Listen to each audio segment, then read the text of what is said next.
धन धन सदगुरु तेरा ही आसरा।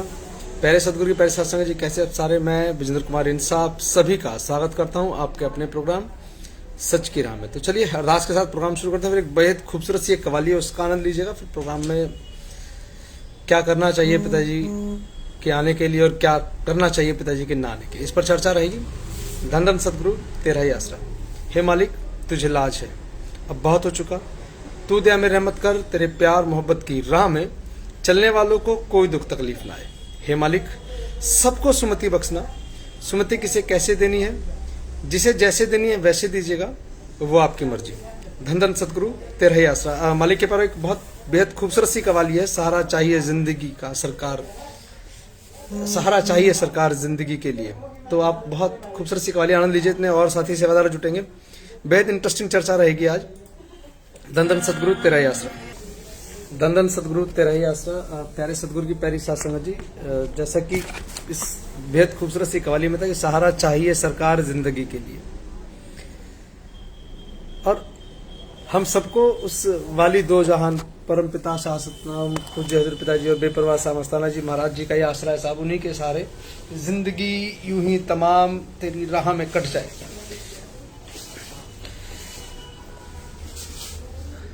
आज लिखा था मैंने कि पूज्य हजूर पिताजी कैसे आएंगे, इस चर्चा का विषय है, होना चाहिए।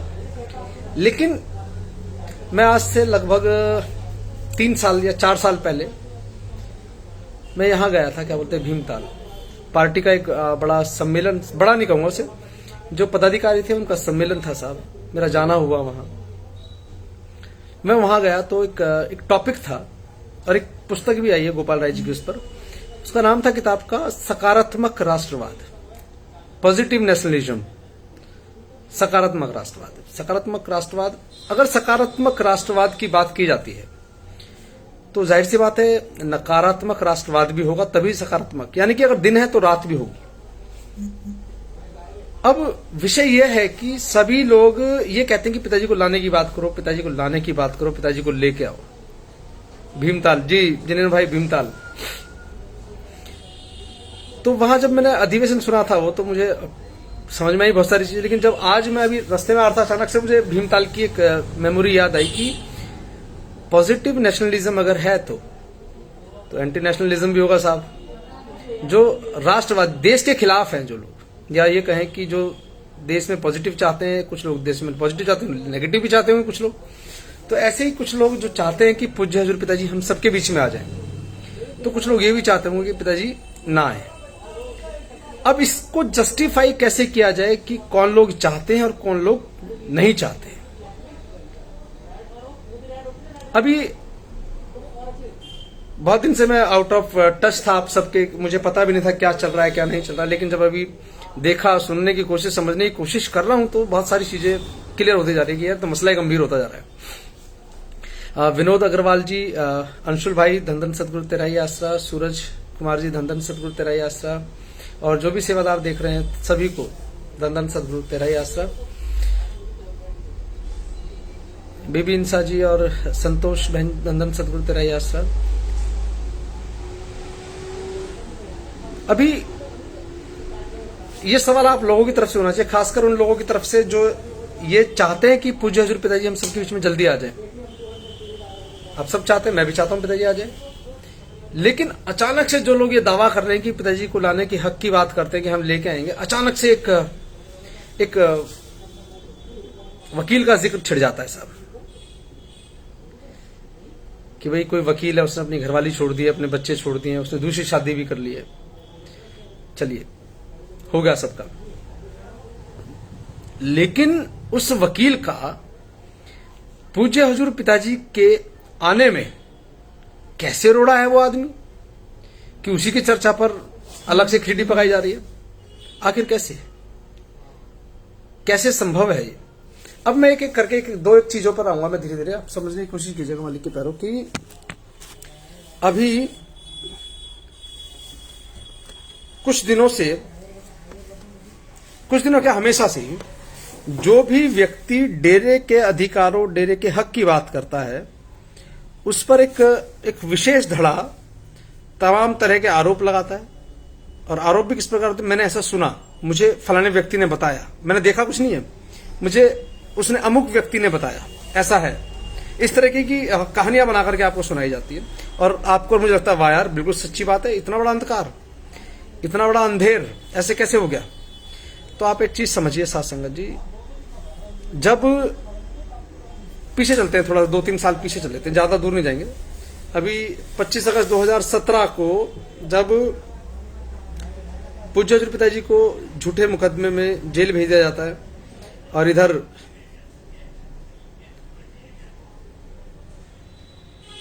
डेरे में एसआईटी हर दूसरे दिन, कभी झज्जर से एसआईटी आ रही है, कभी फरीदाबाद से एसआईटी आ रही है, कभी पंचकुला से आ रही है, कभी हिसार से आ रही है, अलग अलग जगह से जो जांच एजेंसियां थी, जहां जहां पर दंगे की संभावना हुई या जहां जहां दंगे प्लांट किए गए, जहां जहां दंगे हो गए, तमाम तरह की जो एक ये कहूं कि मैं जो आरोप लगाए जा रहे थे दरबार पर, उन सब की जांच के लिए अलग अलग जगह से एसआईटी आने लगी, क्योंकि सबके पास एक इनपुट था कि ये तो बड़ा आतंकवादी संगठन है, क्योंकि खालिस्तान से कहीं ना कहीं पूज्य हजूर पिताजी के नाम को मीडिया में जोड़ा जा रहा था। अब अचानक से उस कहानी के 3 साल बाद अचानक से खालिस्तान का भूत फिर बाहर निकल के आता है और हमारे कुछ शुभचिंतक उस खालिस्तान के पिटारे को लेके बैठ जाते हैं। साहब किसके संबंध है खालिस्तान के साथ? प्रदीप कलेर के संबंध खालिस्तान के साथ हैं, या पता नहीं कौन कौन से, किन किन के नाम, मुझे नाम भी नहीं पता। वो व्यक्ति उसका रिश्तेदार है, वो उसका फूफा का लड़का है, वो ये मामे के चाचे के, पता नहीं कुछ कुछ कहानियां सुना दी जाती है और हमें लगता है हाँ बिल्कुल एग्जैक्ट जा रही है बात, क्योंकि रिश्ते नाते सबके हैं। अचानक से आता है साहब। अब पीछे 1.5 साल बरगाड़ी कांड पर खूब मत्थापाची करी गई। महेंद्रपाल बिट्टू को आज हमारे बीच में नहीं है, नाभा जेल में उनकी हत्या कर दी जाती है और उन्हें सीबीआई ने उनकी मृत्यु के उपरांत बाइज्जत बरी कहूं, यह कह दिया कि इस व्यक्ति का इस बरगाड़ी कांड में कोई योगदान नहीं। लेकिन मैं कल एक पोस्ट आपको दिखाई थी, इसमें लिखा गया है बाकायदा, आप सबके मोबाइल्स पर सर्कुलेट की जाती हैं वो खबरें, इसमें कहा जाता है कि महेंद्रपाल बिट्टू मुख्य आरोपी है बेअदबी कांड के, यानी कि उनकी हत्या जो की गई एक विशेष धड़े के अनुसार वो सही है, जस्टिफाई कर रहे हैं उस डेथ को वो लोग कि एक आतंकवादी गतिविधि में था, मार दिया तो कोई फर्क नहीं पड़ता इस बात से। इस तरह की बातें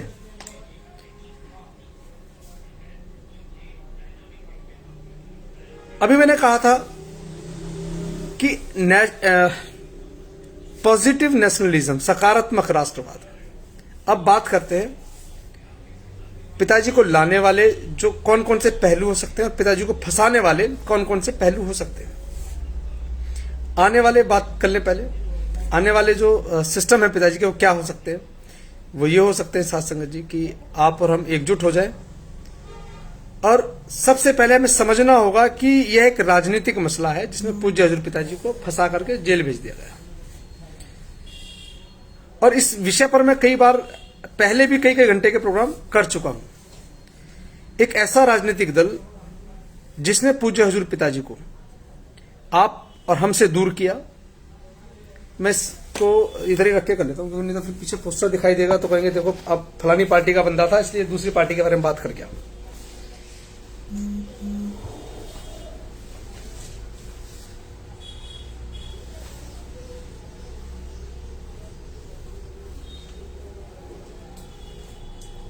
डांगी साहब थोड़ी देर आनंद लीजिए, मजा आएगा अभी आपको भी। मैं एक लिए मैसेज हाइड कर रहा हूं कि मेरा ना क्या बोलते हैं वो टेम्पो टूट जाता है साहब, मौसम जो बनाया होता है वो टूट जाता है तो मैं गड़बड़ा जाऊंगा।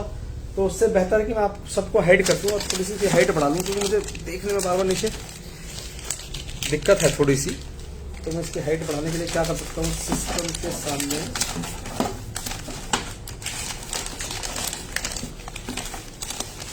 एक ये पावर बैंक है मेरा, कि पेपर है, इसके ऊपर थोड़ी सी हाइट करके यहाँ पे, हाँ अभी ठीक है। नैन साहब कह रहे हैं सब राजनीति है भाई, हाँ मजा लेने के लिए तो बैठे हैं। बिल्कुल भैया मजे लो, डांगी साहब पूरा आनंद लो, आनंद में कोई कमी नहीं रहनी चाहिए। मेरा काम है आपको पूरा मनोरंजन देना।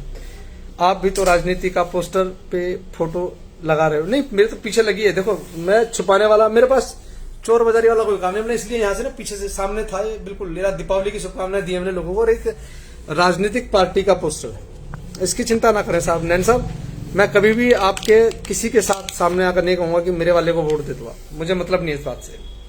जिस दिन मुझे मौका मिलेगा मैं उस दिन मांग लूंगा आपसे कि मुझे वोट दे दो, लेकिन फिलहाल कोई मसला नहीं है। फिलहाल मसला ये है कि आप लोग प्लीज एक चीज को समझिएगा धीरे से कि आखिर क्या क्या चीज है।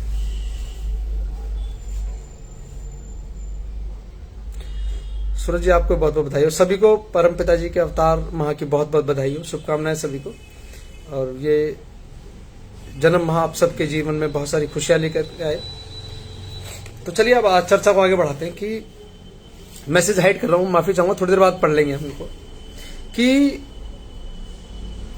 कौन कौन सी चीजें जिससे पिताजी आ सकते हैं। किसी भी समझदार व्यक्ति से पूछेगा, वो कहेगा कि आप एकजुट रहें, आपकी तादाद दिखाई देनी चाहिए लोगों को। जिस प्रकार अच्छे बताएं आप मुझे कि पहले बड़े बड़े सांसद, बड़े बड़े मंत्री संतरी क्यों झुकते थे दरबार में आकर के?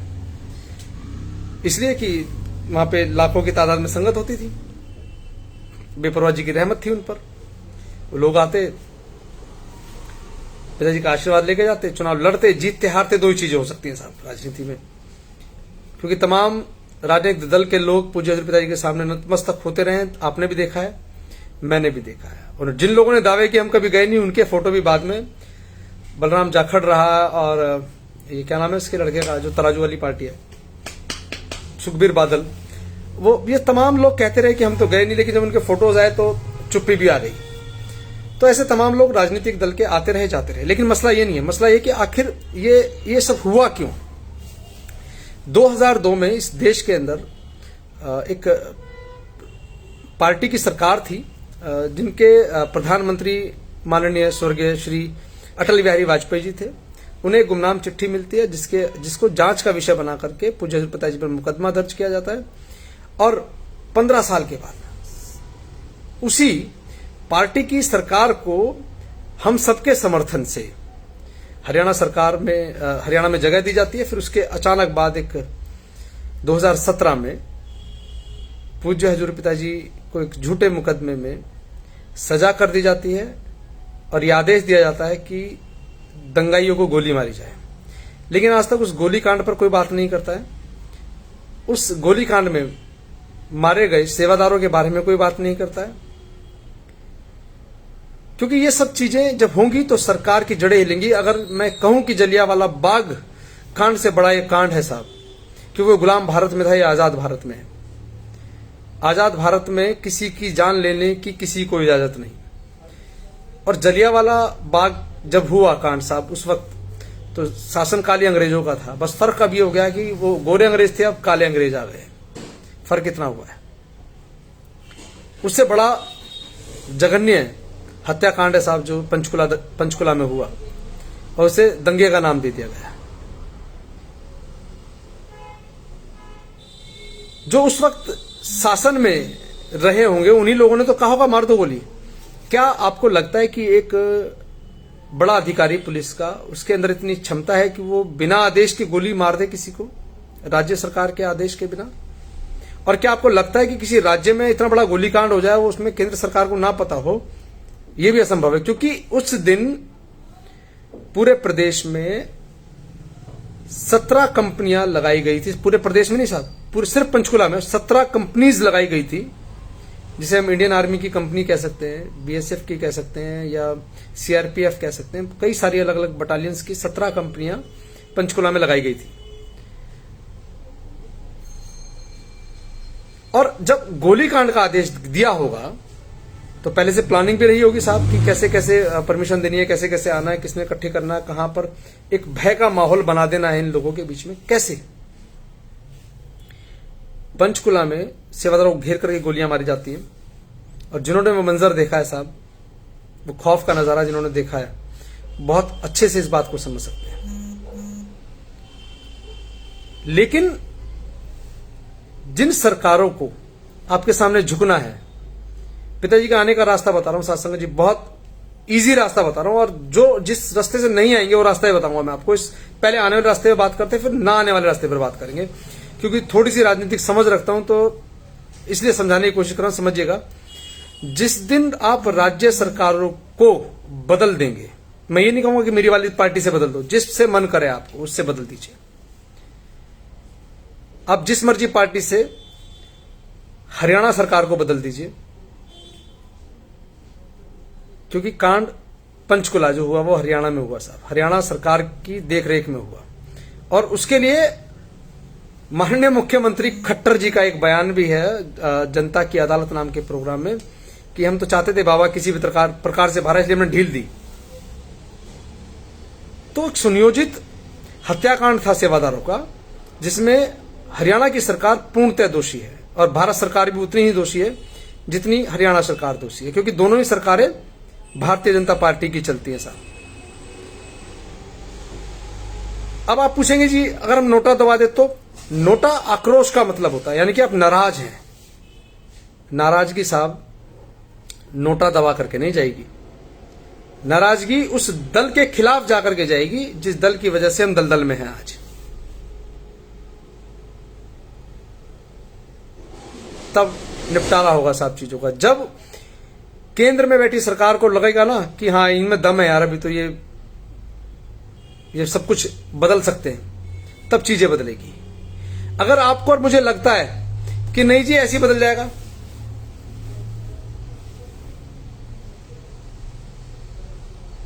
कौन देगा? हमें इतना मजबूत होना पड़ेगा कि सामने वाले, अभी कल कन्हैया ने एक बहुत बार एक सवाल पूछा था,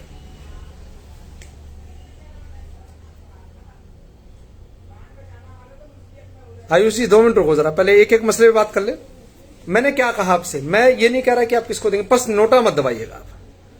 नोटा का मतलब है कि आपका गुस्सा आपको बहुत तेज आया, आपने दुश्मन को ना मार के दीवार में दे मारा सर अपना, तो उससे क्या होगा साहब, खुद जख्मी हो जाएंगे आप इनडायरेक्टली उस दल को जिता देंगे जिसके प्रति आपके मन में नफरत है।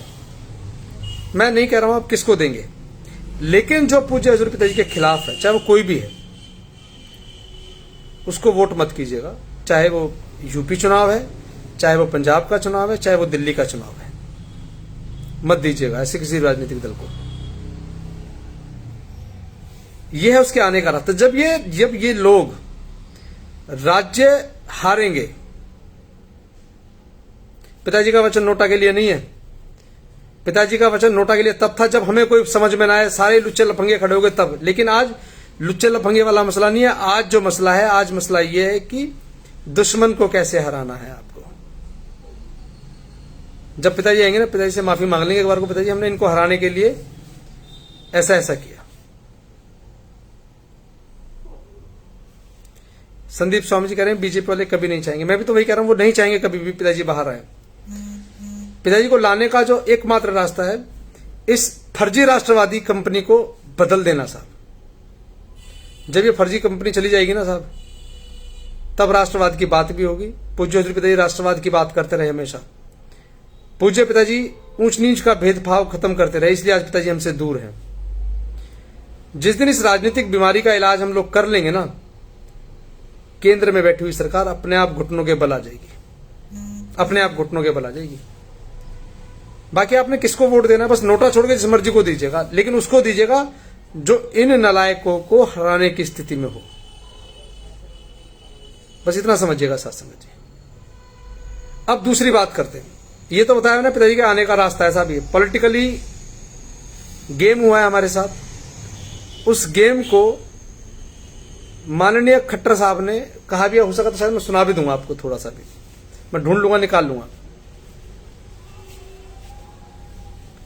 कानून पर भरोसा है साहब, पिताजी ने कहा, आयुष भाई पिताजी ने कहा कि हमें कानून पर भरोसा है, कानून अपना काम कर रहा है। सीता जी मैंने तो कहा ही नहीं कि आप किस पार्टी को वोट देंगे, मैंने कहा कि किसको नहीं देना है। मैंने कहा कि उस पार्टी को वोट मत दीजिएगा जिसने पूज्य हजूर पिताजी को आपसे और मुझसे दूर किया है साहब। अब कौन सी पार्टी है वो आप मुझसे बेहतर समझते हैं। पवन भाई संगत एकजुट हो रही है, और संगत की एकजुट की बौखलाहट है ये सब, जो तमाम तरह की बातें कही जा रही है कि ये फलानी बात हो गई, फलाना नेता आ गया, उसने ये बोल दिया, उसने। एक बात आप समझें, 2017 कल सवाल थे कन्हैया के बहुत सारे कल कन्हैया ने कहा था कि भाई किसी ने भी हमारे पूज्य गुरु जी के बारे में नहीं कहा। हमने कहा जी यार ये तो बात सही है, लेकिन अब समझिएगा बात। कल हम बिखर रहे थे और 90% क्या 101% लोगों का विचार ये था कि डेरा सच्चा सौदा खत्म, डेरा सच्चा सौदा के लोग टूट गए, घर भाग गएंगे, घर चले जाएंगे, अपने ताले लग जाएंगे डेरे पर। लगभग 3 महीने कमोबेश यही स्थिति रही। आप नाम चर्चा नहीं कर पा रहे थे, आप एकजुट होकर चल नहीं पा रहे थे, आपको तमाम तरह से रोकने की कोशिश की जा रही थी। लेकिन जब आप आज एकजुट हो गए हैं, आपका इकट्ठ दिखाई देता है लोगों को, तो जो लोग नहीं चाहते हैं कि पिताजी आ जाएं, उनके सबके पेट में दर्द है। नोटा विकल्प नहीं है साहब। नोटा को ताकत क्यों बना रहे हैं आप? नोटा का वोट काउंट नहीं होगा। पिताजी ने यह भी कहा था कि अभी, लेकिन उसको ताकत नहीं मिली है नोटा को। अगर हम बात करते हैं कि भाई एक ऐसा बटन होना चाहिए कि जिससे कि हम तय कर सके ये पसंद नहीं है तो चलो जी उसकी गिनती, लेकिन उसका परसेंटेज ही नहीं है नोटा का। अगर नोटा से ये होता कि एक परसेंटेज के बाद तय हो जाए कि इतने वोटर उससे ज्यादा पड़ गए, पूरे वचन लिखा करो लक्की जी। पिताजी के वचन आप ध्यान से सुनना। उसमें यह भी कहा पिताजी ने कि एक परसेंटेज तय होनी चाहिए, जिसके बाद अगर उस नोटा के वोट को उस परसेंटेज के बाद ज्यादा वोट मिल जाए तो वो सारे के सारे खारिज हो जाना चाहिए जो उम्मीदवार हैं। आप पूरी बात बताएं, अच्छा लगेगा, लेकिन ये तोड़ मरोड़ के चीजों को पेश करेंगे, दिस इज नॉट गुड। ये हम सबके लिए नुकसानदायक है। अब बात करते हैं पिताजी कैसे नहीं आएंगे। वो था ना पॉजिटिव नेशनलिज्म वाली बात हो गई जी। पॉजिटिवनेस ये है कि पिताजी कैसे आएंगे, आपकी एकजुटता ही पिताजी को लेकर आएगी, आपकी टूट पिताजी को कभी लेकर के नहीं आएगी, ये ध्यान रखना। अब करते हैं बात एंटी नेशनलिज्म वाली बात पर आते हैं कि नकारात्मक राष्ट्रवाद और नकारात्मक लोग जो पिताजी को नहीं आने देते वो कैसे रुकेंगे आने से। पंचकुला में दंगा हुआ, हम सबने देखा है साहब। आप सबने लिख के दे दिया फार्म कि भाई ये आदमी इनके कहने से हमने कर दिया जी, हमने दंगा किया। आपने ऐसा लिखा है कुछ लोगों के बहकावे में आकर।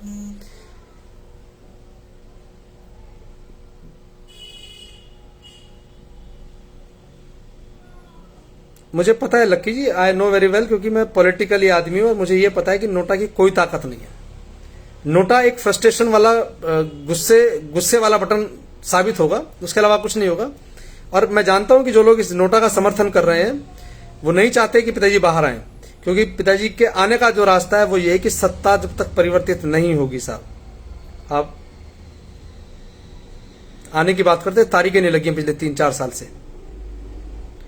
हाई कोर्ट में 2017 के बाद से, सुरेश जी धंधन सदगुरु तेरा आसरा, हाई कोर्ट में डेट्स नहीं पड़ी हैं पिताजी की। आप लोग पता समस्या कहां है? समस्या ये है कि एक रामलाल टाइप के आदमी ने कहा नोटा का बटन दबाएंगे, आपने कहा हाँ जी सारे दबाएंगे। अब सारे के सारे दलील दे रहे हैं, लेकिन आपको ये समझना होगा कि नोटा का बेनिफिट क्या है। क्या नोटा के वोट ज्यादा मिलने से, नोटा को अगर मैं कहता हूं कि ज्यादा वोट मिल गए, सेतिया जी अभी थोड़ी देर में करेंगे बात, मैंने मैसेज हाइड कर दिया, आप सब खामखा डिस्टर्ब कर रहे हैं क्योंकि मुझे मेरे रिदम से भटका रहे हैं। मुझे पता है आप लोगों से कैसे बात करनी। नोटा का बेनिफिट तब था जब पूज्य पिताजी का जो संदेश था ना कि 1% ऑफ वोट जाने के बाद वो चुनाव खारिज हो जाए। क्या ऐसा है नोटा का बटन दबाने से? क्या आपके नोटा के बटन दबाने से क्या चुनाव खारिज हो रहा है? अगर हो रहा है तो आप बता दीजिएगा साहब, कमेंट बॉक्स में लिख लीजिएगा, मैं भी अपनी जानकारी दुरुस्त कर लूंगा। लेकिन हमारे मुल्क में ऐसा नहीं है अभी कि नोटा के बटन को उतनी पावर दे दी गई हो कि वही ज्यादा दब गया तो साहब सारे गायब एक साथ में। ऐसा नहीं हुआ है हमारे यहाँ। समय लगेगा थोड़ा सा, लेकिन चीजों को सुन के समझने की कोशिश कीजिए। मुझसे बहसने की कोई जरूरत ही नहीं है और कोई फायदा भी नहीं। पॉलिटिक्स के रास्ते से गए हैं साहब पिताजी, पॉलिटिक्स के रास्ते से ही गए हैं। अगर आप सही से अगर जानकारियां जुटाएंगे आयुष भाई, पूज्य हजूर पिताजी को आज जो हमसे दूर किया गया है ना, वो पॉलिटिक्स के रास्ते ही किया गया। ना हम उन जालिमों के बहकावे में आते और ना ही आज पिताजी हमसे दूर होते। लेकिन चलिए अब बात करते हैं पिताजी नहीं कैसे आएंगे। पिताजी ऐसे नहीं आएंगे साथ संगत जी। बरगाड़ी कांड में जब डेरा सच्चा सौदा के जिम्मेवार सेवादारों के नाम होंगे तो एक आपराधिक संगठन होगा। डेरा सच्चा सौदा के जिम्मेवार सेवादारों के नाम पंचकुला दंगे में घसीटे जाएंगे तो एक आपराधिक संगठन होगा। डेरा सच्चा सौदा को वैश्यावृत्ति का अड्डा बताया जाएगा, डेरा सच्चा सौदा को अय्याशी का अड्डा बताया जाएगा और आप चटकारे लेकर के सुनेंगे तो डेरा सच्चा सौदा एक आपराधिक संगठन कहलाएगा। डेरा सच्चा सौदा को अगर आप क्या बोलते हैं अपराधियों की शरण स्थली बताएंगे तो डेरा सच्चा सौदा कभी एक पाक पवित्र संस्था नहीं रह पाएगी। और जिस संस्था में इतने सारे दोष हों तो संस्था को चलाने वाला मालिक पाक साफ कैसे हो सकता है? शेते जी, यही तो कलाकारी है। जिस दिन इस कलाकारी को समझ जाओगे उस दिन आप प्रेमी जी की जगह हो जाओगे, प्रेमी जी की आपकी जगह सवाल दूसरों की सुन सुन के अपनी अपनी कहते रहेंगे।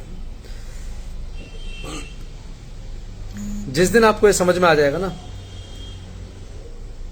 तो उस दिन श्रेणी बदल चुकी होगी। सेतिया साहब, थोड़ा सा वक्त लगेगा इन सब चीजों को समझने में, लेकिन सच्चाई है कि जिस संस्था के लोग इतने दोषी हों, इतने अपराधी प्रवृत्ति के हों, तो उस संस्थान को चलाने वाला कैसे पाक साफ हो सकता है? आप समझ रहे? ये रास्ता है पिताजी के ना आने का और उसमें आप पूरा जोर लगा रहे हैं। सेतिया साहब, लगाइए, पूरा जोर लगाइए।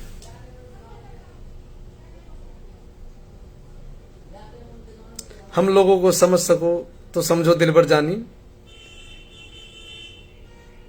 उल्टी सीधी जैसी भी है अपनी यही कहानी। लेकिन मैं चाहूंगा कि आप समझे।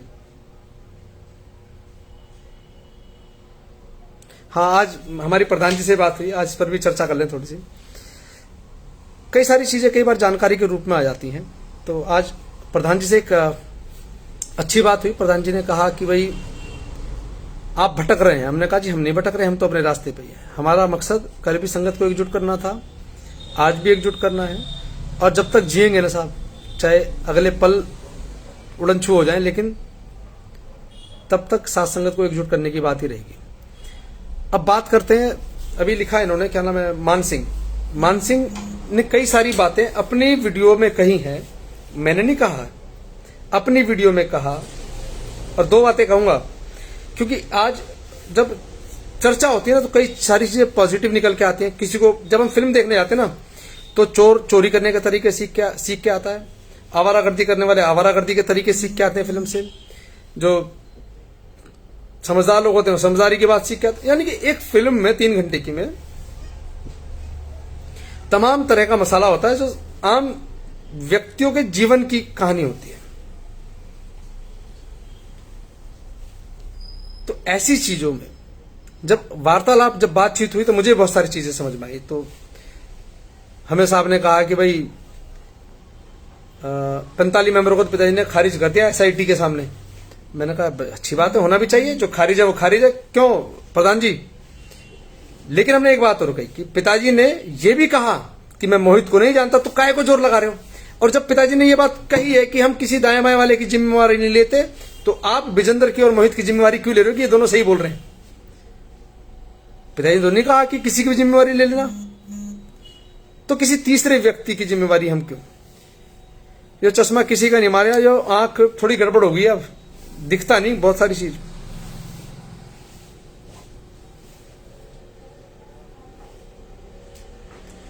प्यारे सतगुरु की प्यारी साध संगत जी, मेरा सवाल भी है। मैं कहता हूं कि पिताजी ने कहा कि 45 मेंबरों को नहीं जानते, मैंने मान लिया, सतवचन हमने नहीं बनाए, हमने ये भी मैंने मान लिया। जब जज साहब, आप सबने पढ़ा है अखबार, मैं देखूं जरा, शायद मिल जाएगा मुझे, अगर मिला तो मैं आपको अभी दिखाऊंगा कि जज साहब ने पूछा, राम रहीम जी क्या आप मोहित नाम के किसी व्यक्ति को जानते? तो पिताजी ने कहा नहीं जानते। ये साफ शब्दों में पिताजी ने कहा। अखबार में छपा, अखबार आपने भी देखा, मैंने भी देखा, मैंने आपको दिखाया भी यहां। तो हम इस बात को क्यों नहीं सच मानते?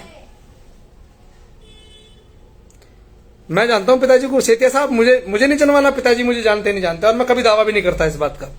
हम तो कल भी कहते थे साहब 6 करोड़ 7 करोड़ हम, उसमें से एक छोटा सा अदना सा उसके दर का कुत्ता हूं, भौंकने वाला भौंक रहा हूं।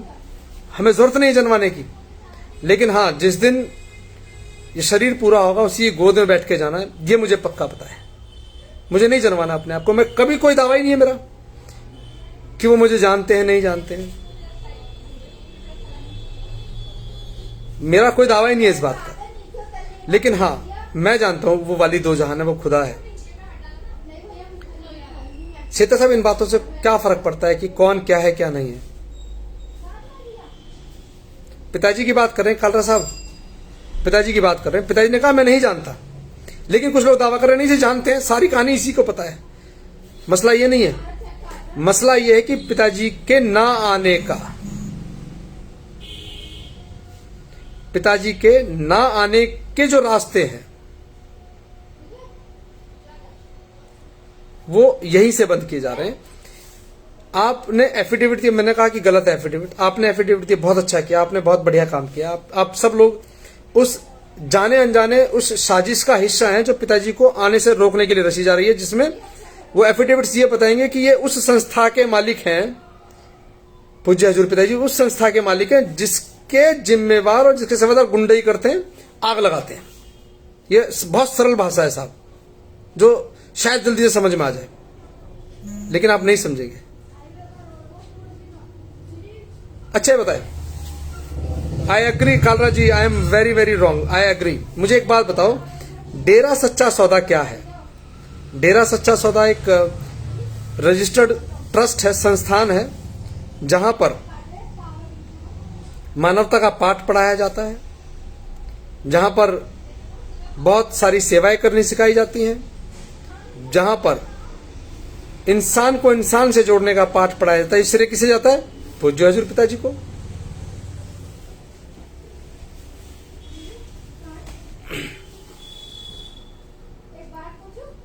पूज्य हजूर पिताजी को श्रेय जाता है।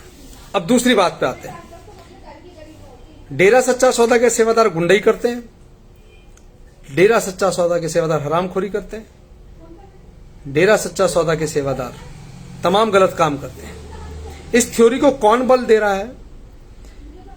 डेरा सच्चा सौदा के सेवादार बेअदबी करते हैं। इस बात को बल कौन दे रहा है? तो जब अच्छे कामों का श्रेय पूज्य हजूर पिताजी को आ रहा है, तो इन सब बुरे कर्मों का जो श्रेय वो किसे जाएगा? विजेंद्र को जाएगा या पूज्य हजूर पिताजी को जाएगा? ये तमाम वो रास्ते हैं जो पूज्य हजूर पिताजी के आने में बाधक हैं। जब पूज्य हजूर पिताजी की बेल पर चर्चा होगी या पैरोल पर चर्चा होगी, तब ये दस्तावेज सामने रखे जाएंगे। देखो जी, इनके इशारे पे ही सारे गुंडे आ जाते हैं सड़कों पे, इसलिए मत भेजना इनको। अगर भेज दे तो वापस नहीं आ पाएंगे। अब तक पैरोल में यही होता रहा है। हमने कहा जी हमें नहीं पता किसने दंगा करा दिया, लेकिन नहीं, आप लोगों ने सबने एफिडेविट लिख दिया जी, हाँ जी हमारे रामलाल ने कहा था दंगा कर देना। करते रहो साहब, क्या फर्क पड़ता है इस बात से? लेकिन आपको समझना होगा साथ संगत जी कि आपके कही गई या दी गई किसी बात का जब पिताजी के आने की बात होगी, जब उनकी पैरोल पर, उनकी फरलो पर या उनकी जमानत पर जब चर्चा होगी, तब आपके दिए हुए वो कागज हिलाए जाएंगे, कोर्ट में कहा जाएगा देख लो जी, पहले तो कहते दंगा बाहर वाले कर गए, दंगे में बाहर के लोग शामिल हो गए, हम तो खाली हाथ आए थे, हम तो ये आए थे, हम तो देखो यही लाए थे सब कुछ ही, आग भी इन्होंने लगाई है, तोड़फोड़ भी इन्होंने किया शहर में। आप लोग जाने अनजाने शामिल हो गए हैं साहब, मुझे नहीं पता, आप लोग इसलिए शामिल हो गए कि आपको लगता है कि पिताजी को लाने का तरीका यही है। हो सकता है, ले आओ साहब, मेरी शुभकामनाएं आपके साथ। और चाहूंगा बेपरवाह जी आप पर बहुत अपार दया में रहमत करें और आपको आपके मिशन में भी सफल करें, कहीं कोई कसर ना रह जाए, जिससे कि ये आने वाली नस्लें ये ना कहें कि हमने हमारे पूर्वजों ने बड़ी कोशिश की थी बाबा जी को ना आने में, लेकिन वो फिर भी आ गए। जितनी षड्यंत्र कर सकते हैं, ये बात क्यों नहीं करते कि केस एक्सपेडिट करो हाई कोर्ट में? क्यों करना है हाई कोर्ट में? मेरी बात सुनो, एक बात को बहुत ध्यान से सुन लेना और समझ लेना।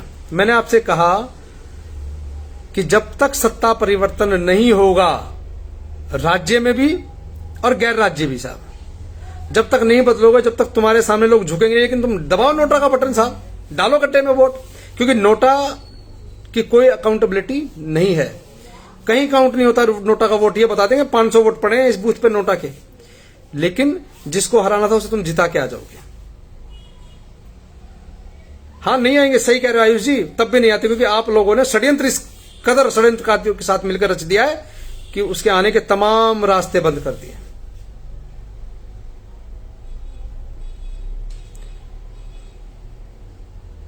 एक बात सुनो आज आप लोग, आयुष जी बहुत बढ़िया सवाल लिखा है, फिर ये सुनो ना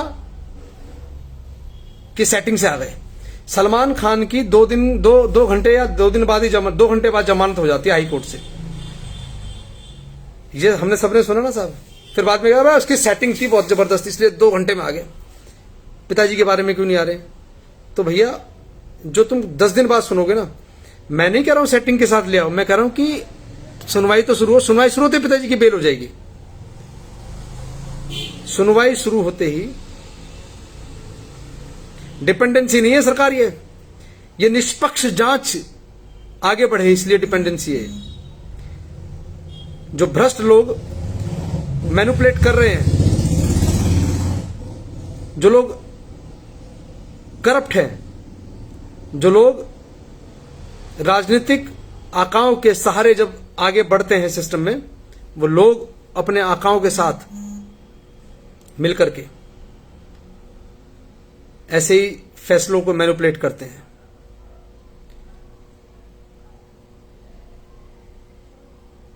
मालिक के परो मेरा मैं कुछ रहा हूं, लेकिन आप लोग समझ क्या रहे हैं मुझे नहीं पता, मुझे समझाना भी, लेकिन मैं अपनी बात को कह करके आगे बढ़ता रहूंगा धीरे धीरे। आप लोग जिस वे में समझना चाहो समझ लेना। आज नहीं समझोगे 10 दिन बाद समझोगे जरूर। एक बार शेते साहब, आपसे किसने कहा कि एडम के कहने वोट डालो? मैं तो नहीं कह रहा आपको कि एडम के कहने से वोट डाल दो। मैंने ये कहा आपसे कि नोटा मत दबाना, जो इन नलायकों को हराने की स्थिति में उसको जिता लेना, बस बात खत्म हो गई। अगर आप नोटा दबाते हैं, सपोज कीजिए आपके बूथ पे, जिस बूथ में आप रहते हैं, बूथ बोलते हैं, इस कमरे में वोट डालते हो आप जाकर के, उस कमरे में 1000 वोट हैं, 1000 में से 700 वोट डेरा प्रेमियों के और बाकी 500 वोट या 300 वोट अदर लोगों के। अगर प्रधान जी नहीं लेना सियासत से, तो काय को नोटा दबवा रहे हो? यही तो सियासत है। साथ जी मैं यही समझाना चाह रहा हूं कि नोटा दबाने से कोई समाधान नहीं। आप जिन लोगों ने पूज्य हजूर पिताजी को जेल पहुंचाया है, उन लोगों को बदलने का मौका है आपके पास। उन लोगों को बदल दो, चाहे वो पंजाब है, चाहे यूपी है, चाहे गोवा है, चाहे कोई सी भी 4-5 स्टेट्स हैं जहां पर चुनाव है, बदल दो साहब उन लोगों को बदलो और अपनी ताकत दिखाओ। मैं ये नहीं कह रहा हूं कि आप कौन सी पार्टी को वोट देंगे, लेकिन स्थिति आज कुछ और है। आप बदल दो साथ संगत जी, बदलोगे तो ही दुनिया आपके सामने झुकेगी, नहीं तो जैसे आज बात हो रही है वैसे। देखो, इस प्रोग्राम में सिर्फ 3-4 लोग समझदार हैं जो सवाल कर रहे हैं बार बार। मैं ये बात नहीं समझ पा रहा हूं, जो हो गया आप क्यों सुन रहे हैं किसी की? आप अपनी अंतरात्मा की बात सुनिए। ये सुनिए कि जिसने मेरे पूज्य हजूर पिताजी को जेल भिजवाया, मैं उसे हराऊंगा, बात खत्म। क्या नोटा और क्या कोई कहेगा, किसके कहने से क्यों डाल रहे हो? अपने जमीर की सुनो, यहां से सुनो, यहां से। अगर मेरा जमीर इस बात की गवाही देता है कि भारतीय जनता पार्टी को हराना है साहब, तो हराना है। मेरा जमीर इस बात की गवाही नहीं देता, लेकिन हाँ, आपका जमीर कह रहा है नोटा, तो नोटा 100% और 100% नोटा दबाए तो किस पार्टी को? रुको जरा साहब, कन्हैया जी आप थोड़ा लेटा, मैंने आपके बारे में बहुत चर्चा की थोड़ी सी। आपने कल कहा था कि भाई आखिर किसको वोट दें? आप सिर्फ उसे वोट दो साहब, पार्टी मत देखो, आप सिर्फ उसे वोट दो जो व्यक्ति इनको हराने की स्थिति में हो। वो कांग्रेस हो, वो आम आदमी पार्टी हो, वो समाजवादी पार्टी हो, वो बहुजन समाज पार्टी हो, एनी बड़ी पार्टी हो। नो नोटा। हाँ, अगर नोट मिले तो नोटा पक्का। क्या बात है दीपक भाई, बहुत बढ़िया। अगर बदल भी दिया तो क्या होगा? पिताजी बाहर आ जाएंगे क्या? पवन भाई बहुत बढ़िया सवाल। अगर हमने सत्ता में से परिवर्तन कर दिया, तो उनके जो लोग हैं, जो बेईमान लोग सत्ता के रास्ते से प्रमोशन पा करके बड़े बड़े पदों पर बैठे हैं, उन लोगों में नए वाले लोगों को खौफ होगा। और मैं ये मान सकता हूं कि आने वाले वक्त में निष्पक्ष फैसले हमारे पक्ष में आए, क्योंकि हाईकोर्ट में मुकदमे, सीबीआई सरकार का तोता होता है, तो ऐसा सब जानते हैं। बचपन से सुनते आ रहे हैं कि सीबीआई हमेशा जो केंद्र की सरकार होती है उसके अधीन काम करता है। साहब तो तोते की गर्दन तोड़नी है ना आपको, तो साहब पहले तोते का जो मालिक है उसके आगे भी जरा मिर्च की धुनी तो जलाओ, छींक मारता ना फिर तो बता देना।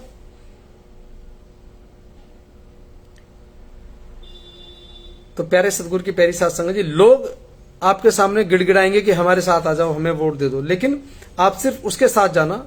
ये भी मुझे आज इसलिए कहना पड़ रहा है कि क्योंकि नोटा नोटा हो रही है, मैं जानता हूं कि नोटा का कोई प्रभाव नहीं है, नोटा से सिर्फ और सिर्फ नुकसान होगा और वो दरिंदे फिर दोबारा जीत करके सरकार में आ जाएंगे। ये प्रोपेगेंडा चलाया जा रहा है इंडायरेक्टली उन्हीं के फेवर में, क्योंकि जानते हैं कि अगर संगत का वोट अगर इनके खिलाफ, सपोज कीजिए 50 लोग चाहते हैं कि भारतीय जनता पार्टी को वोट देते हैं और 100 लोग चाहते हैं कि नहीं यार हम तो उनको वोट देंगे यार जो इनको हराएगा और जिसने हमें चोट दिया मुझे चोट देंगे इस बार।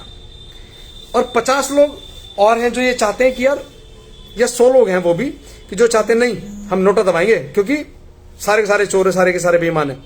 तो आप समझे साथ संगत जी, 100 लोग और 100 लोग 200 लोग अगर उस व्यक्ति को वोट देंगे जो इन्हें हराएगा, जो इन्हें हराने की स्थिति में होगा, साहब अपने आप चीजें बदल जाएगी ना। लेकिन अगर आपने ये 100 वोटें अगर वहां डाइवर्ट कर दी गलत जगह पर, नोटा पे जा, नोटा का कहीं काउंट नहीं है। आप दीपक भाई बहुत समझदार है हमारे दीपक जी जानते हैं। दीपक जी ने लिखा है तोता तो जिसकी सरकार उसका मुंह मिट्ठू, बिल्कुल।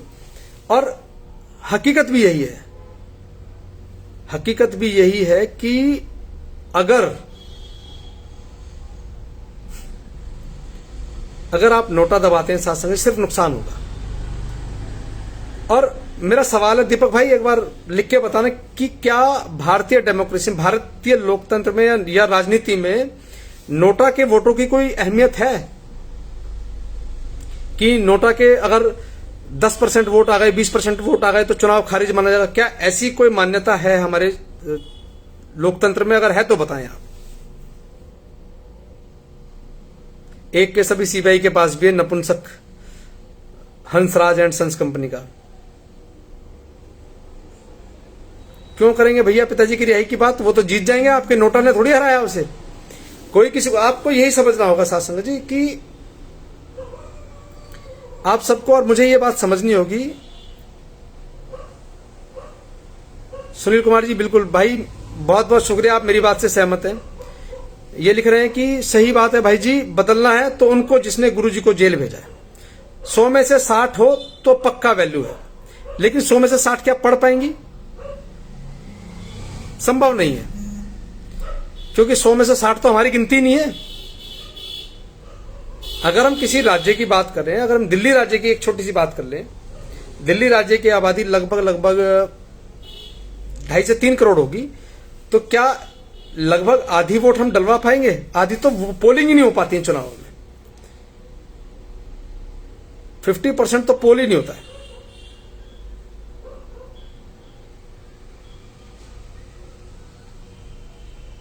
प्यारे सतगुरु की प्यारी साध संगत जी, यहां भी 2 तरह के धड़े हो गए हैं। मैं अक्सर कहा करता हूं कि पिताजी को लाने की बात करने वाले इस मसले पर है कि उसने अपनी बहू छोड़ दी। उसकी बहू छोड़ने का पिताजी के केस में कहां की वो है, क्या बोलते, दाव पेच है। मैं समझ नहीं पाया इस बात को। अगर विजेंद्र ने अपनी बहू छोड़ दी तो पिताजी के केस पर इसका क्या प्रभाव है, मैं समझना चाह रहा हूं। मेरे समझ में नहीं आ रहा है। अगर आप में से किसी की समझ में आए तो बताना। अगर विजेंद्र अपनी बहू को छोड़ दे, पिताजी आ जाएं, तो बड़ी अजीब सी बात है। अरे किसी का निजी जीवन है, कोई बहुत अच्छा है, कोई बहुत बुरा है। तमाम तरह के व्यभिचारी भी हमारे बीच में हैं, तमाम तरह के आपराधिक प्रवृत्ति के लोग हमारे बीच में हैं। सबका अपना निजी जीवन है, सबको उनके कर्मों के अनुसार सजा है। ठीक है, उसकी बच्चों ने अगर शिकायत की तो कानून अपना काम करे,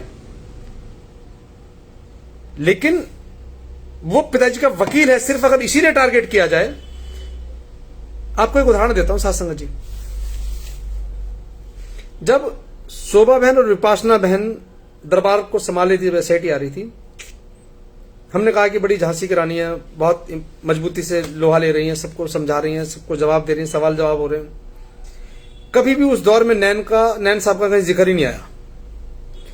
लेकिन अचानक से जैसे ही नैन साहब का नाम आया भाई कि ये चिट्ठी है, अगर किसी को मीडिया के बारे में जानकारी लेनी है,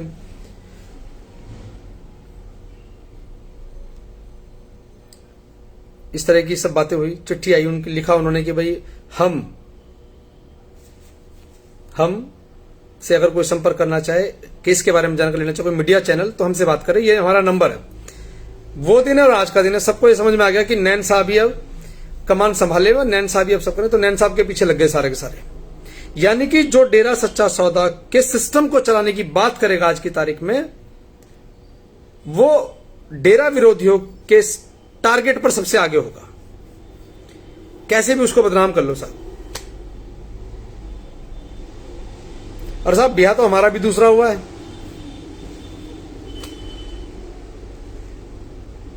लेकिन वो मेरा निजी जीवन है। अब इस बात का इशू बना लो कल से कि विजेंद्र की दूसरी शादी हुई है, कर लो इशू साहब। डिक्री ऑफ डिवोर्स मेरे पास है, मैं दिखा दूंगा आपको। ये मेरा निजी जीवन है यार। हाँ, अब एक बात और मजेदार बात निकल के आ रही है सामने, एक और, कि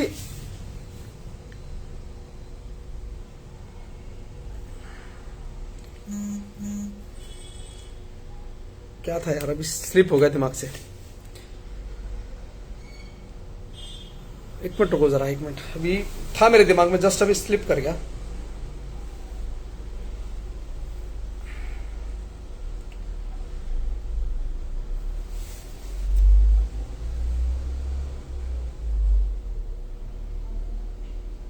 चलो आएगा ध्यान तो फिर बात करते हैं इस बारे में। मेरे बिल्कुल दिमाग में बड़ा गजब का चीज था। होमवर्क पूरा किया करो भाई जी। सूरजपाल जी, होमवर्क की जरूरत ही नहीं है। जैसे मैं वो खसम की वाणी तैसो ज्ञान पिताजी ने सिखाया है ये सब ना, कि जो आए, जो दिमाग में आए, जब बैठ करके बात की, सब वही बुलवाता है। अपना तो कुछ बोलना बस की नहीं है। मेरा पुराना ब्लॉक अलीपुर है, त्रिलोकपुरी तो बहुत बाद में बना है मेरा। पहले त्रिलोकपुरी था, फिर अलीपुर नरेला हुआ। तो अलीपुर नरेला पूछ लेना कि विजेंद्र का व्यक्तित्व क्या है, वो तो ये कहेंगे उसे बोलना भी नहीं आता। और यहाँ के बात करोगे साहब, यहाँ पूछ लो कि कहेंगे कि इसे तो कुछ वाकई नहीं आता। लेकिन जब यहाँ बैठता हूँ पिताजी की दया मेरे से, मुझे किसी से कुछ लिखने पढ़ने की जरूरत नहीं। लिखे पढ़े वो साहब जिन्हें साजिशें करनी है। यार ने तो कोई साजिश करनी नहीं, खाली आता है तो खाली हाथ चले जाएंगे।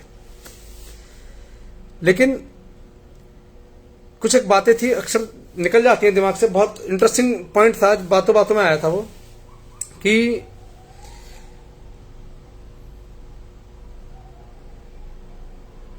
हाँ, thank you Pradhan ji, thank you. बात थी कि मैनेजमेंट ने मुकदमा करवा दिया। किस पे? फेथ वर्जर वर्डिक्ट के सेवादारों पे। ध्यान दीजिएगा साथ संगत जी, मैनेजमेंट ने करवा दिया। क्या केवल बराड़ नाम का जो वकील है वो मैनेजमेंट है, या जो दूसरा एक और सेवादार है जिसका मुझे नाम नहीं पता, क्या वो भी मैनेजमेंट है? आप देखिए आपको गुमराह कैसे करते हैं कि मैनेजमेंट ने हम पे मुकदमा कर दिया साहब। आपको लगा अच्छा जी ये तो इतने बड़े बड़े तीर चला रहे थे, इन पे मुकदमा, तो बचेगा कौन? कोई भी नहीं बचेगा। यहां आपको गुमराह किया जाता है कि मैनेजमेंट। मैं अक्सर कहता हूं कि मैनेजमेंट बहुत सारे लोगों का समूह है साहब, लेकिन यह गुमराह कर दिया जाता है हम सबको कि यार ये तो ऐसे हैं वैसे हैं, तो देखो सब।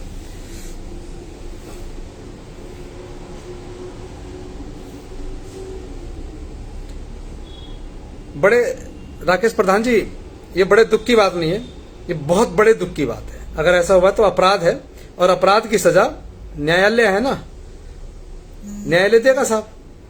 लेकिन मैं जानना चाह रहा हूं कि क्या इस व्यक्ति के इस अपराध का पूज्य हजूर पिताजी के आने से क्या मतलब है यार?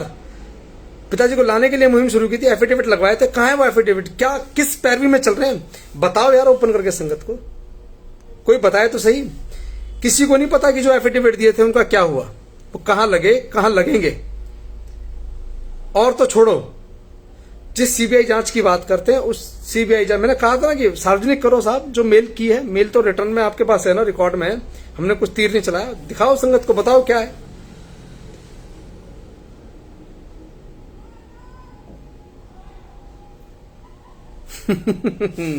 बहुत बढ़िया। तो चलिए, मालिक के पैरों, समय बहुत हो गया आपका, 9:45, सर्दी का मौसम है, ठंड से बचिए। और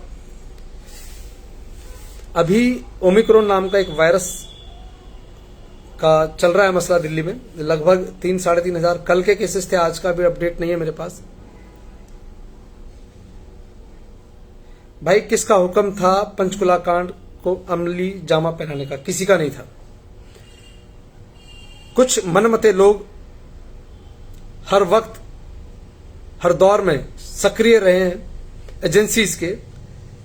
और जैसा कि आपने अभी सुना होगा, अभी कुछ दिन पहले एक मैसेज चल रहा था, एक ज्ञानी जी हैं, वो कह रहे थे कि ये एजेंसी का काम कम हैगा, जेड़ा डेरा प्रेमी दे मत्थे मड़ा जा रहा है, वो डेरा प्रेमी का काम नहीं हैगा। बेअदबी के बारे में कहा उन्होंने। एजेंसी कहते हैं सीबीआई को, एजेंसी कहते हैं रॉ को, एजेंसी कहते हैं जो जांच एजेंसियां होती हैं उन्हें एजेंसी कहा जाता है। और ऐसे लोग कब कब, आपके पिताजी अक्सर कहा करते सत्संग में, आप क्यों भूल जाते हैं? पिताजी ने कहा, सुन लो भाई सीबीआई वालों, डेरा ऐसे चलता था, ऐसे ही चलेगा। यानी कि कोई तो था ना हमारे बीच में। तो उन लोगों के मार्फती संगत के बीच में इस तरह की बातें फैलाई गई। लेकिन जो कच्चे थे साहब, देखो ये एक भजन भी है पिताजी का, शायद वक्त के साथ चीजें समझ में आती हैं।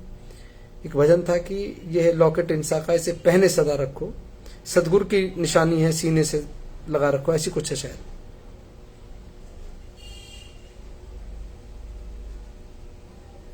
तो अगर आप कुशल जी उस वक्त उनके उकसाए में आ गए, तो आप सदगुरु की सीख।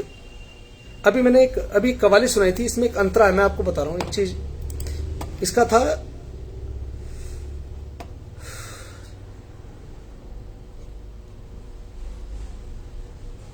इसमें एक अंतरा था कि वो हाथ किसी पर उठ नहीं सकते जो हाथ उठते रहे हो दुआ के लिए।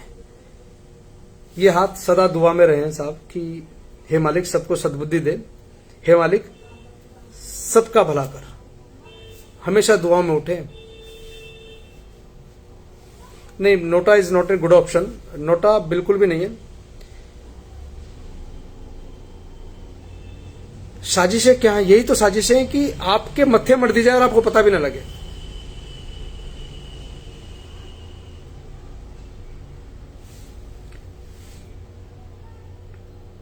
प्यारे सदगुरु की प्यारी साध संगत जी, जो हाथ उठते रहे दुआ के लिए, जबकि प्रोग्राम की शुरुआत मिलता है सच्चा सुख से करते रहे। शायद आज आपके सवाल की वजह पिता ने चलवा दिया कि मेरे डेरे प्रेमियों आपस में प्रेम करो, डेरा प्रेमियों। क्या बात है साहब।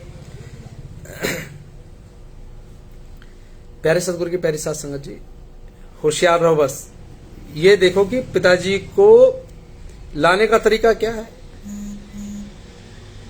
और पिताजी को फंसाने वाले तमाम सिस्टम को प्रश्न चिन्ह में खड़ा कर रहे हैं कि ए भी गलत है, बी भी गलत है, सी भी गलत है, डी भी गलत है। लेकिन जिसने कायदा बनाया फिर वो सही कैसे? सारा का सारा ही गलत है, तो फिर जिसने कायदा बनाया वो सही कैसे?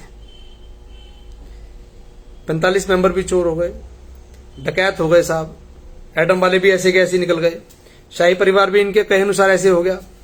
तो फिर पिताजी को आप सही कैसे साबित कर पाएंगे? क्योंकि उस पूरे सिस्टम की जानकारी किसके पास है? अभी एसआईटी गई थी पिताजी के पास, उन्होंने सवाल जवाब पूछे, पिताजी ने जवाब दे दिए। अब एसआईटी क्या कहती है कोर्ट में जाकर के, जी हम ना बाबा जी की पूछताछ से सहमत नहीं है। क्यों सहमत नहीं है? क्योंकि जो हमने सवाल पूछे उन्होंने सारा कह दिया हमें नहीं पता, हमें नहीं पता, हमें नहीं पता।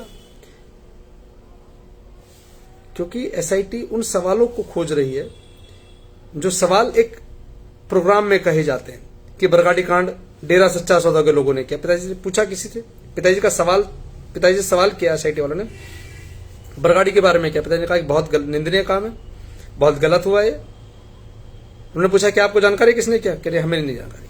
लेकिन हमारे वाले कह रहे नहीं जी, डेरे के 45 मेंबरों ने की है, डेरे के 45 मेंबरों ने की है साहब। सीबीआई कहती है नहीं जी, डेरे वालों का कोई रोल नहीं है इसमें। ध्यान से सुनिएगा, सीबीआई कहती है कि कोई रोल नहीं है, जांच एजेंसी कह रही है साहब नहीं है। लेकिन हमारे वाले कह रहे हैं। तो अब सवाल क्या है इनके पास? देखो जी, ये तुम्हारा वाला कह रहा है, अखबार में भी छपा बकायदा कि डेरा सच्चा सौदा का एक समूह इस बात को उठा रहा है और जांच को दूसरे रास्ते पर मोड़ रहा है, जहां पर डेरा सच्चा सौदा के लोगों को पार्टी बनाया जा रहा है उसमें।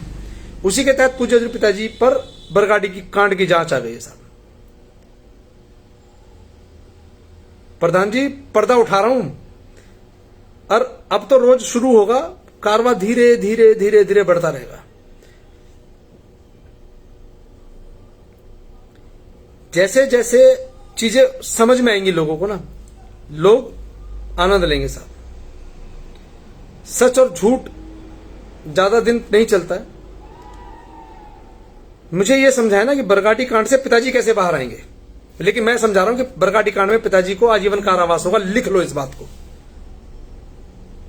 पंजाब सरकार ने आजीवन कारावास की मांग की गृह मंत्रालय के विधि डिपार्टमेंट से, जिसे लॉ डिपार्टमेंट कहते हैं ना, लॉ डिपार्टमेंट से आजीवन कारावास की मांग की है कि अगर गुरु ग्रंथ साहिब जी के अंगों का कभी निरादर हो तो उस निरादर को करने वाले लोगों को आजीवन कारावास की सजा दी जाएगी। डेरा सच्चा सौदा के अलावा बताइए कौन सी दूसरी संस्थान का नाम है या किन व्यक्तियों का नाम है?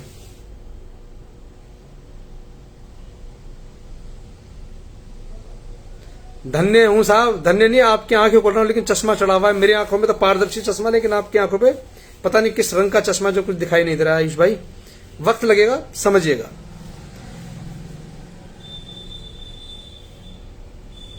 शर्म आ रही है लेकिन आगे चली जाती है। जब आप जैसे तमाम मालिक के पैरों को देखता हूं तो आगे शर्म चली जाती है, क्योंकि जो बात मैं कह रहा हूं समझ नहीं रहे आप। मैंने कहा कि पूज्य हजूर पिताजी को शामिल करने की साजिश आप लोग कर चुके हैं, जिसमें पिताजी को आपने फंसा लिया है। और पंजाब सरकार ने श्री गुरु ग्रंथ साहिब जी की बेअदबी करने वाले लोगों के लिए आजीवन कारावास की फाइल सरकार के पास भेजी है कि इसमें कम से कम ये सजा तो होनी चाहिए, जिससे कि इस तरह का उद्दंड करने वाले लोगों को दंड मिल सके। पिताजी से पूछा एसआईटी ने, क्या आपने बेअदबी की? उन्होंने कहा नहीं, हम तो इस बारे में बोलना दूर, सोचना भी हमारे लिए पाप है। हम सभी धर्मों का सम्मान करते हैं, लेकिन हमारे वाले कह रहे नहीं जी, हमारे वालों ने करवाई है। नहीं करवाई तो बताओ। हर्ष धूरी कहां से है? पाकिस्तान से। प्रदीप कलेर कहां? अमेरिका से आया है। कहां से आए ये सब लोग? ये लेकिन आपकी समझ नहीं आएगी, क्योंकि आपकी आंखों पे टीन का चश्मा चढ़ा दिया गया है, जिसमें कुछ दिखता नहीं है साहब। उसमें सिर्फ वो सुनाई देता है जो आका सुनाता है, और आपको समझ में आता है हाँ जी हाँ बहुत बढ़िया। आपको सिर्फ वो खबरों के टुकड़े अखबार में से चुरा करके आपके सामने परोस दिए जाते हैं कि मैंने तो उससे सुना, कि कोई किसी से नहीं सुनता। मैक्सिमम खबरें पंजाब के अखबारों में छपती है, मैक्सिमम खबरें सरसा के आसपास के अखबारों में छपती है, और आपको लगता है जी बहुत बड़ा ज्ञान का भंडार है। प्यारे सदगुरु की प्यारी साध संगत जी, होश संभालो, होश संभालने की जरूरत है। लोग आपका इस्तेमाल कर रहे हैं।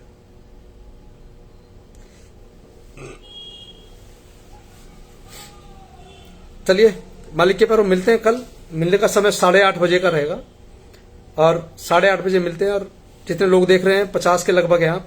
उम्मीद करूंगा कि एक एक बार आप शेयर जरूर कीजिएगा। और जो इतने सारे सवाल जवाब कर रहे हैं, देवताओं आप शेयर मत करना, नहीं तो आपकी पोल खुल जाएगी आगे। आप शेयर मत करना। बाकी जो मालिक के प्यारे इस प्रोग्राम को देख रहे हैं वो शेयर जरूर करें प्रोग्राम को, और आगे से आगे बताएं सेवादारों को कि कैसे कुछ एक धड़ा डेरा सच्चा सौदा में पूज्य हजूर पिताजी के आने के तमाम रास्ते बंद करता जा रहा है। इस विषय पर एक प्रोग्राम रहा आज, और कल फिर चर्चा रहेगी, इसी बात पर रहेगी, कुछ और नई बातों के साथ मिलते कल। और हाँ, मेरी बात से किसी भी मालिक के पैरों को तकलीफ हुई तो भैया ये जोड़े दो हाथ, माफी चाहेंगे आप सबसे। देखो अब सुन लो। अब कह रहे हैं कि डेरे के मंच पर अगर भाषणबाजी देने लगे, कल तक कोई नहीं बोल रहा, तब भी पेट में दर्द था कि हमारे बारे में क्यों नहीं बोल रहे। आज लोग डेरे के पक्ष में आकर के बात कर रहे हैं। डेरा सच्चा सौदा बहुत अच्छी पाक पवित्र संस्था है, इनके लोग बहुत अच्छे हैं, इनके लोग बहुत सेवा करते हैं। ऐसी बात अगर कोई बाहरी व्यक्ति या कोई नेता टाइप का व्यक्ति आगे कर जाए तो फिर पेट में दर्द हो रहा है कि यार हमारे बारे में क्यों कह रहे हैं। ये तो सारे के सारे पिताजी को लाने की बात कर लेंगे, रायता फैल जाएगा। रायता समेटो साथ संगत जी। आज लोग आपके अधिकारों की, आपके हक की बात कर रहे हैं तो सुन लो। जब कल नहीं कर रहे तब भी तकलीफ थी कि हमारे जख्मों पर कोई मरहम नहीं लगा रहा है। आज लोग आ रहे हैं आपके पास चल के, क्योंकि आपकी ताकत है ना। आप बिखरे हुए थे साहब, 2 चुनाव निकल गए इससे पहले। 2020 का 19 का लोकसभा भी निकल गया, उससे पहले 2000 आज क्या चल रहा है 2000 शायद 18-19 में एक चुनाव हुआ था हरियाणा में। कोई आपसे पूछने नहीं आया कि भैया वोट दे देना हमें, कोई नहीं आया। लेकिन जब आज लोग आपके पास आ रहे हैं, उनको पता ना आप एकजुट हो गए, एकजुट हो गए हैं, तो अब लोग आपके पास आएंगे और आना चाहिए लोगों को। उनकी सुनना ना सुनना आपका अधिकार है, उनकी सुनाना उनका अधिकार है साहब। बस इतना ही समझिए। चलिए, मेरी बात से अगर किसी भी मालिक के पैरों को तकलीफ हुई तो आप सबसे हाथ जोड़ के क्षमा चाहूंगा, लेकिन कल फिर मिलेंगे 8:30 बजे, क्योंकि अब दिल्ली में 8 बजे लॉकडाउन लग जाता है, लगभग दुकानें बंद हो जाती हैं। और वक्त के साथ साथ गुरुसेवक जी कल मिलते हैं, अब तो सोने का वक्त हो गया, 10 बज गए। मिलते हैं कल, तब तक के लिए गुड नाइट, शबा खैर, बाय बाय साहब जी। धन धन सदगुरु, तेरा ही आशा। और मुझे अच्छा लग रहा है, क्योंकि जब कोई बात कही जाए और जब जख्म अगर यहाँ पे कट जाएगा ना साहब, यहाँ से अगर चोट लग जाएगी, यहाँ पर अगर आप थोड़ा सा स्प्रिट लगाएंगे तो साहब जलन तो होगी। गुड नाइट, शबा खैर, बाय बाय साहब जी। धन धन सदगुरु, तेरा ही आशा।